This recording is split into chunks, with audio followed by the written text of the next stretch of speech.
মাস পর ঘর वापसी আটকে ছিলেন বাংলাদেশে। বাংলাদেশের জলসীমানায় ঢুকে যায় এই বাংলার আমাদের রাজ্যের মৎস্যজীবীদের ৯৫ জন মৎস্যজীবীদের ট্রলার এবং তাদেরকে আটক করে রাখা হয়।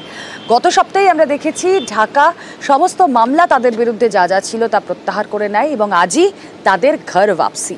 বাংলাদেশ থেকে আজ ঘরে ফিরবেন মৎস্যজীবীরা। কথা বলবো বিশ্বজিৎ হালদার, প্রতিনিধি রয়েছেন আমাদের সঙ্গে। বিশ্বজিৎ, তাদের আটকে যাওয়া, তারপর মুখ্যমন্ত্রী মমতা বন্দ্যোপাধ্যায়ের তৎপর হওয়া, তখনই আমরা দেখেছিলাম পরিবারের মুখে একটা চওড়া হাসি ফুটেছিল। আর আজ তো ঘরে ফেরা, কি বলবেন তারা?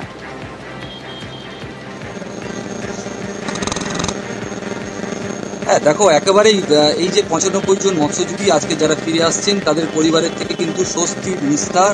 কারণ আজকে যারা বাংলাদেশে আটক হয়েছিলেন তাদেরকে আজকে ভারতীয় যে উপকূল রক্ষী বাহিনী তাদের হাতে তুলে দেওয়া হবে এবং তার পাশাপাশি বাংলাদেশি যে মৎস্যজীবী যারা ভারতীয় জলসীমানায় ঢুকে এসেছিলেন, যারা এতদিন আটক ছিলেন ভারতের কোস্টগার্ডের কাছে, এবং তাদেরও এই ৯০ জন মৎস্যজীবী তাদেরকেও কিন্তু সম্পূর্ণভাবে বাংলাদেশ যে উপকূল রক্ষী বাহিনী আছে তাদের হাতে তুলে দেওয়া হবে। সামগ্রিকভাবে এই খবর কিন্তু সত্যি নিঃশ্বাস করেছে কাকদ্বীপের যারা মৎস্যজীবী পরিবার রয়েছে।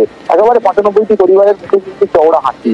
এবং তার পাশাপাশি আরো একটা যেটা হচ্ছে, যে মৎস্যজীবীরা আসছেন ৯৫ জন মৎস্যজীবী, তাদের সঙ্গে কিন্তু মুখ্যমন্ত্রী যেহেতু গঙ্গাসাগর আসছেন ৬ তারিখ, তাদের সঙ্গে সরাসরি তাদের সঙ্গে কিন্তু দেখা করবেন এবং পরিস্থিতি অনুযায়ী তাদের বিষয় খতিয়ে দেখার পর তাদেরকে আর্থিক সাহায্য সরকারের তরফ থেকে একটু করা হতে পারে, এমনটাই কিন্তু খবর পাওয়া যাচ্ছে। এবং এই মুহূর্তে সময়ের অপেক্ষা, দুই দেশের জলসীমানায় কিন্তু এই মুহূর্তে তোড়জোড় চলছে এবং দুই দেশের অভ্যন্তরীণ বিষয় যেটা রয়েছে যে বাংলাদেশের ৯০ জন মৎস্যজীবী এবং ভারতের ৯৫ জন মৎস্যজীবী এবং ৬টা ট্রলার করে দেওয়া হবে।